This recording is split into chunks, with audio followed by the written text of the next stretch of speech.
people who enjoy and love freedom. The federal government says that Cliven Bundy's cows are trespassing. This is not federal land, this is state land. His family insists that Nevada rightfully owns the land that they've been using since the late 1870s. It's our land as citizens, that's why it's called public land. Public land is for use by the public. Every major problem that this country is faced with, you could tie it back to an overreaching federal government. For 21 years, the Nevada rancher has refused to pay grazing fees and has ignored court orders to remove his cattle.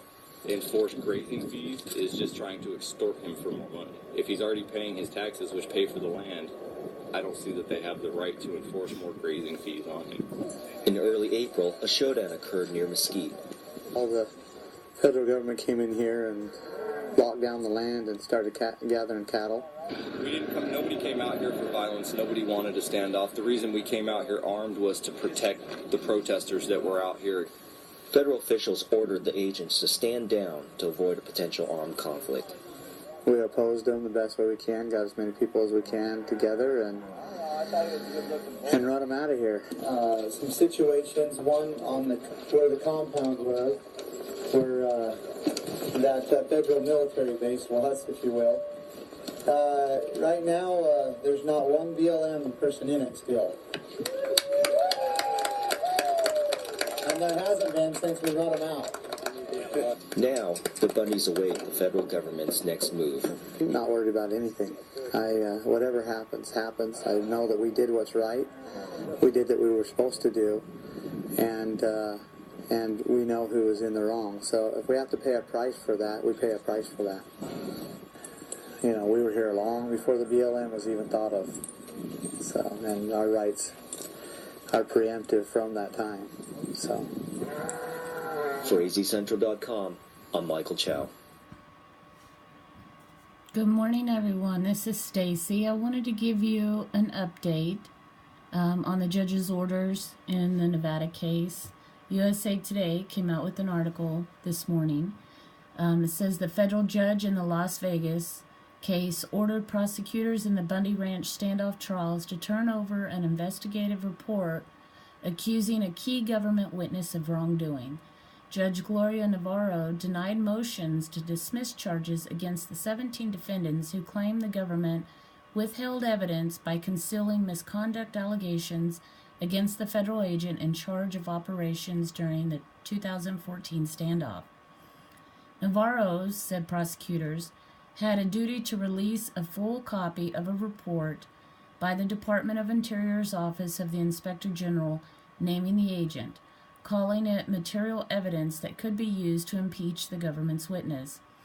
The OIG report details several violations of federal ethics regulations, misuse of government property, misuse of a government position, and a lack of candor when interviewed, Navarro wrote in a ruling Wednesday.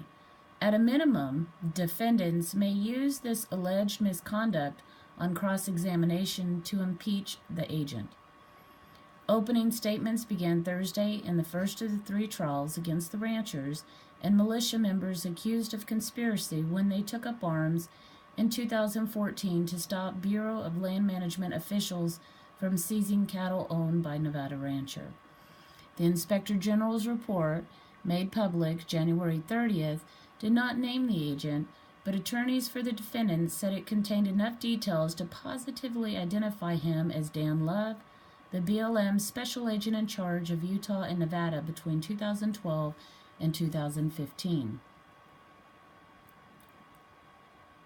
Lawyers in the court Thursday briefly discussed whether Love would be called to testify, although prosecutors suggest they may not use him as a witness. They mentioned Love several times and showed jurors a slide with his picture from the standoff. This is one of those determining factors in a case. This is a significant event, Las Vegas lawyer Brett Whipple said Thursday afternoon.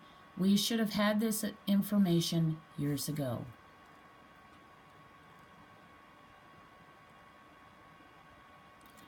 Whipple represents Cliven Bundy, who is scheduled to go on trial with the second group of defendants 30 days after the first trial ends. He said the report could be used to show Love's pattern and practices of misbehavior. He said federal investigators for years have been aware of Love's wrongdoing and chose to hide it even as the trial commenced.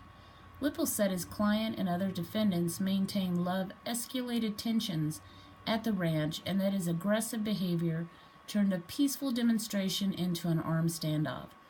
It gives value to our concern that there was a government overreach, he said. The report details misconduct at the Burning Man. The Inspector General's report cites ethical violations that occurred in 2015 at the annual Burning Man event in northern Nevada's Black Rock Desert.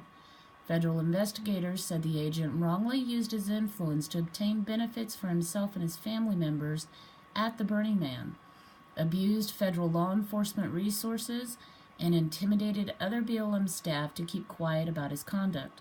They also accused the agent of manipulating BLM hiring practices to help a friend. An analysis by the Reno Gazette-Journal and the Arizona Republic found many details in the report coincided with Love's career, including the agent's former title, his base of operation, his past assignments, and his on-site supervisor. In addition, the report cited a June 2015 Gazette-Journal story about complaints against Love over his conduct before Burning Man began.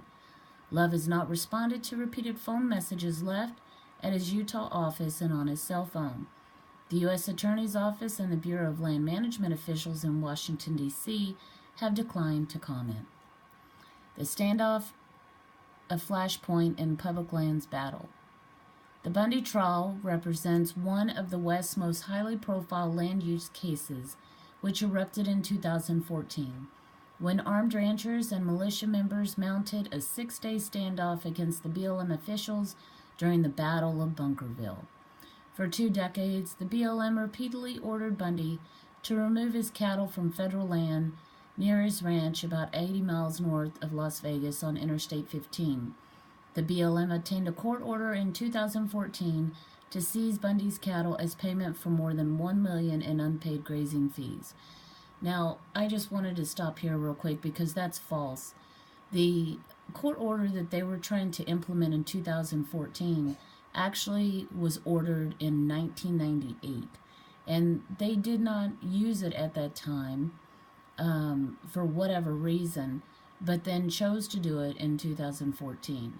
So I just wanted to clarify that part of this. Even though there's a lot of other hype, referring to these people as militia, and that it's a battle of Bunkerville, there's a lot of hype in this story. But the biggest error of it all is that court order was ordered in 2014. It wasn't. It was ordered in 1998. In April, the BLM, led by Love, implemented a roundup of 1,000 head of Bundy's cattle ranging on public land. Bundy issued a social media battle cry. Hundreds of supporters, including members of several militia groups, streamed to the ranch from the several western states, including Nevada, Arizona, Idaho, and Oklahoma.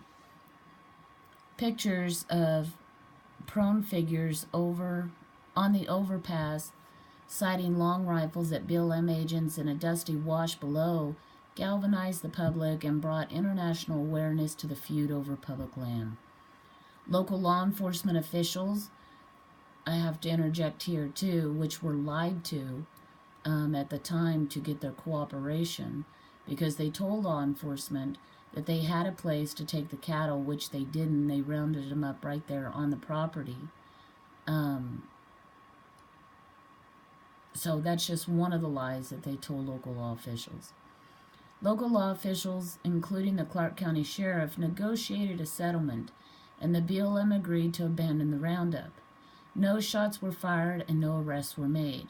The standoff was hailed as a victory by the militia members. Cliven Bundy's sons, Ammon and Ryan Bundy, cited their success at Bundy Ranch in their run-up to the siege of an Oregon wildlife refuge in 2016, also in protest of BLM policies.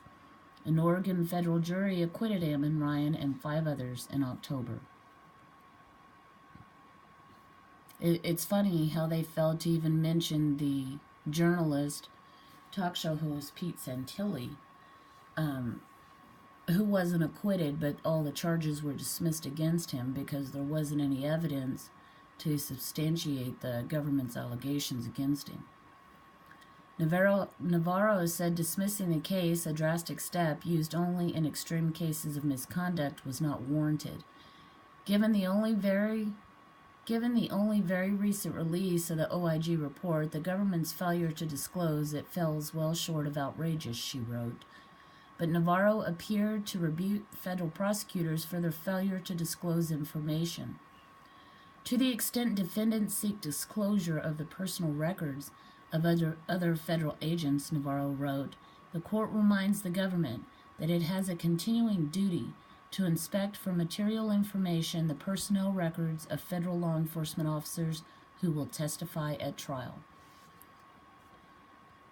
So while it didn't all go the defendant's way, the judge is clearly beginning to see the light in all of this because of the report that was released to the public about one of the agents involved.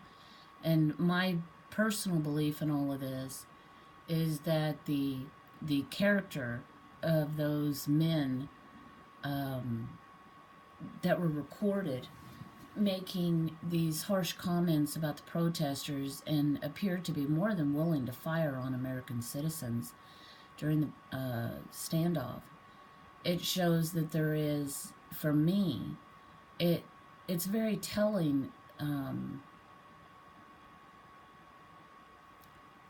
the content of these men's character, that they find themselves above those that they're supposed to be serving.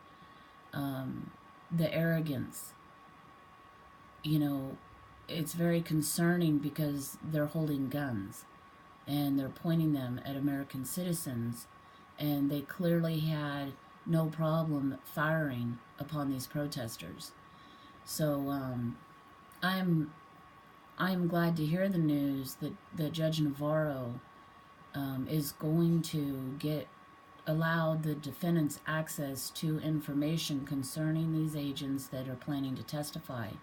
It should be expected that a judge would do that, but what we've seen so far here in Nevada, we're just grateful when they do show some type of integrity and actual follow law, giving these people a fair trial. They should have been released a long time ago because, we're not afraid of them. The public's not afraid of them. They're not a threat to society. They're not a danger to society, and they've got families to take care of. So the fact that none of these men have been found guilty, but they've been held, and their right to work, their right to make a living has all been impeded because of these allegations, and from these agents that clearly have some character issues. So I just wanted to share that, guys, with you, and I hope you guys have a good day. Talk to you later.